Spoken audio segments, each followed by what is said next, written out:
Class, today our new topic is construction, and in construction first we construct an angle which is equal to the given angle. So class, this is a given angle and you have to construct the same angle like A, B, C. So class, for that I make a line, draw a baseline. Class, here we have to concentrate on this angle. We have to find this angle. For that I make a line. Suppose this is Q and R. How to construct the same angle in QR? For that we have to first measure the angle of this B. So class, this is your angle. Now I am not changing the radius of this compass class, and this is your point B, this is your point Q. The same point are here. I put the compass here and I make an arc. So class, this arc and this arc is same. And now class, in your, when I put the compass in point B, suppose this is your point D and E. So here also in QR, suppose this is your point S and this is the another point which we will measure, but before that we have to measure the length by this.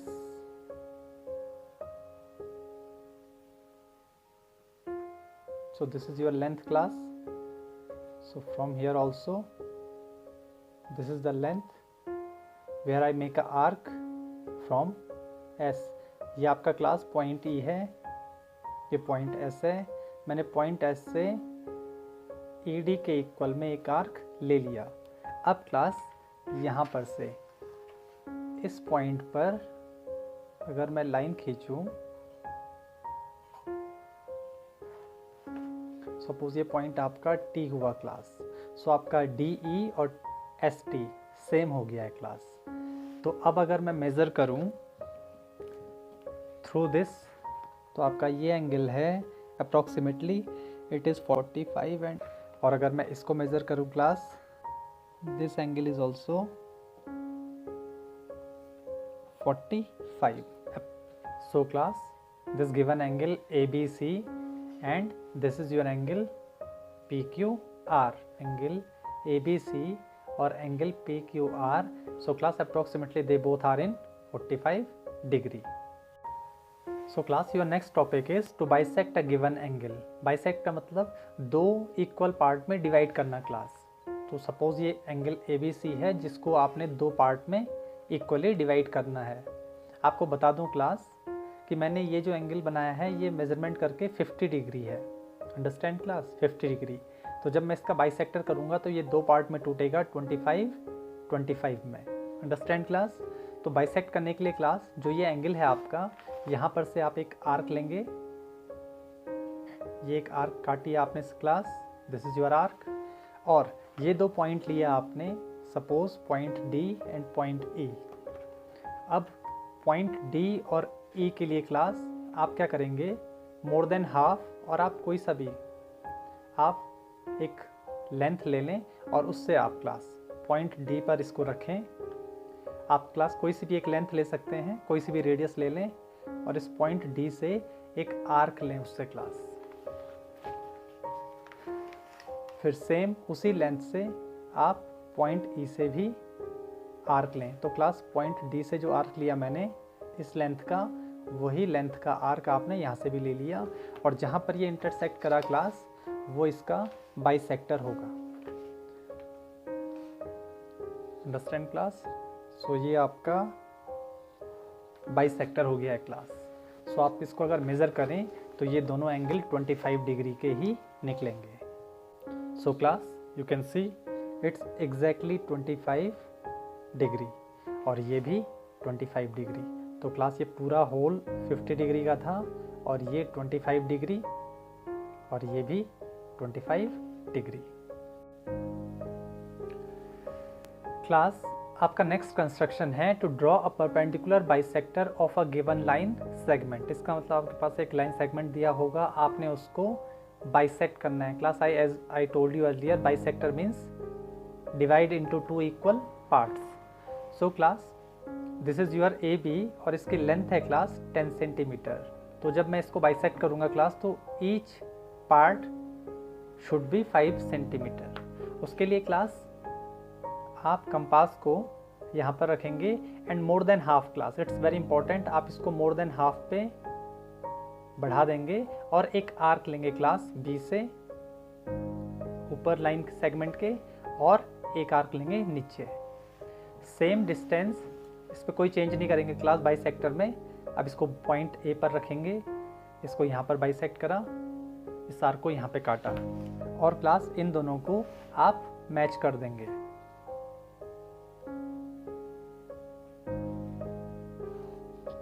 So class ये आपका bisector हो गया है और आपका each part contain 5 centimetre. Measure करके देखते हैं class. So class you can see it is exactly 5 centimetre here. Understand class?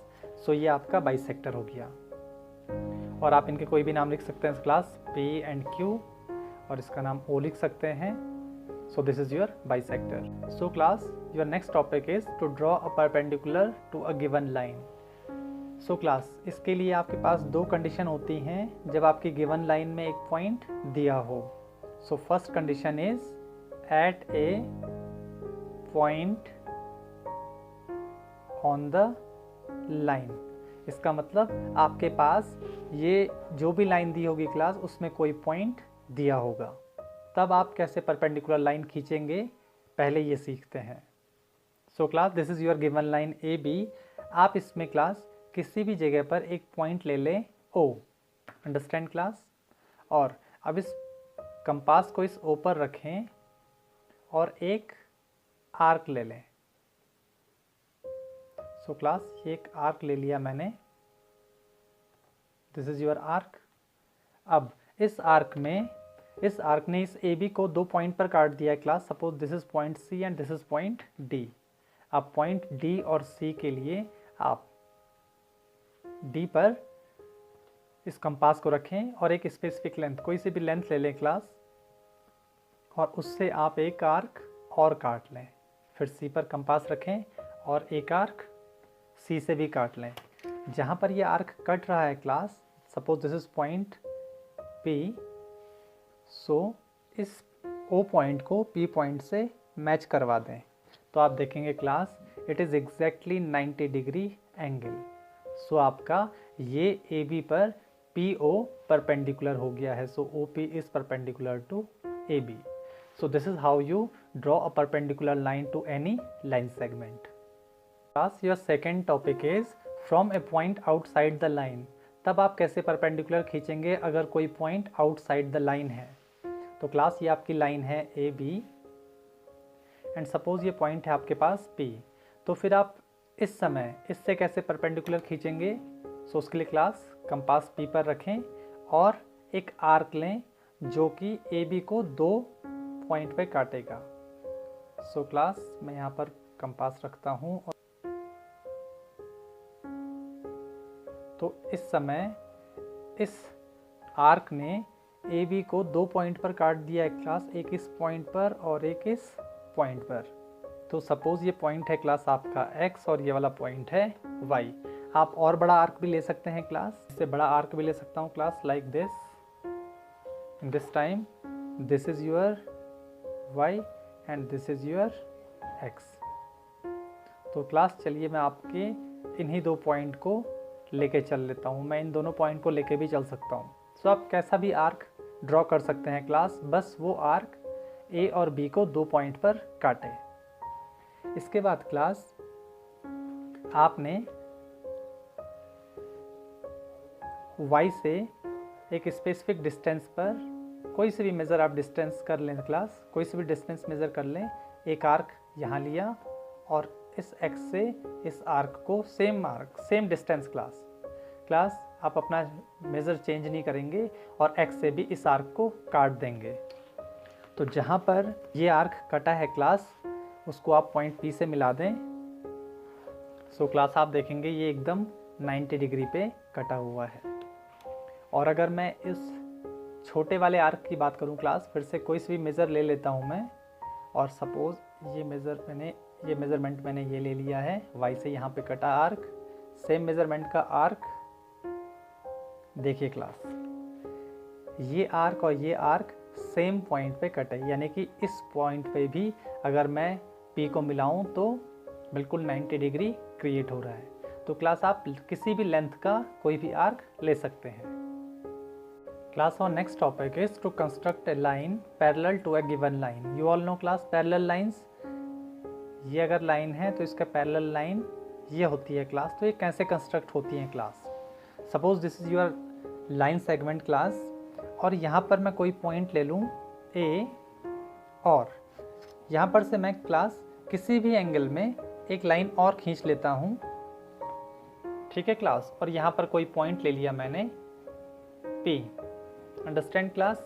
ये मैंने क्यों लिया क्लास? क्योंकि यहाँ पर एंगल बड़ा इंपॉर्टेंट होता है। पैरेलल लाइंस के लिए आपको एंगल पता होना चाहिए कि ये लाइन किसी एक थर्ड लाइन के साथ कौन सा एंगल क्रिएट कर रही है। तो सपोज क्लास ये कोई सा भी एंगल हो सकता है। इसके लिए विदाउट मेजरिंग मैं यहाँ पर एक आर्क ले लेता हूँ क्लास। अब क्लास जैसे आपने यहाँ पर एक आर्क लिया, मैं इस P से एक आर्क यहाँ पर भी ले लूँगा क्लास। इस लाइन सेगमेंट को इसने C और D पर काटा, तो आप C और D का एक मेजरमेंट ले लेंगे क्लास। सो इसकी लेंथ के इक्वल का आप यहाँ से एक आर्क यहाँ पर ले लेंगे क्लास। सो CD के इक्वल, सपोज इस P ने यहाँ पर इसको S पर काटा था, और ये CD के इक्वल एक बन गया आपका ST। तो आप क्या करेंगे क्लास, इस ST को मैच कर लेंगे। Understand class? सो ये दोनों पैरेलल हो गए। आप इसको आगे बढ़ा सकते हैं क्लास। और तो अगर आप इसको और आगे बढ़ा दें तो आप देखेंगे कि आपकी ये लाइन और ये लाइन पैरेलल हो गई। Suppose class this is your line L, this is your line M। So L parallel है M के, और we can say M parallel to L।